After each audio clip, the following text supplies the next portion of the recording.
Kina do të vendosë tarifa në vlerë prej 84% ndaj mallrave amerikane dhe këto masa do të hyjnë në fuqi më 10 prill, njoftoi Ministria Kineze e Financave, duke përshkallëzuar edhe më tej luftën tregtare mes dy ekonomive më të mëdha në botë.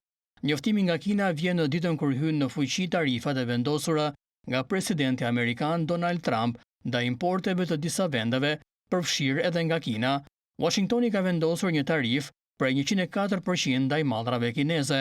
Tarifat e Trump që kanë goditur shumicën e shteteve të botës me një tarif bazë prej 10% dhe tarifa më të larta për partnerët më të mëdhenj tregtar, kanë tronditur tregjet globale dhe kanë rritur frikën për recesion. Më herët gjatë ditës Kina paralajmëroi se do të vazhdonte të ndërmerrte masa të reja nëse Trump do të vazhdonte goditjen e mallrave kineze. Pekini po ashtu i tha organizatës botërore të tregtisë se tarifat e SBA-s kërcënojnë që ta destabilizojnë tregtinë globale.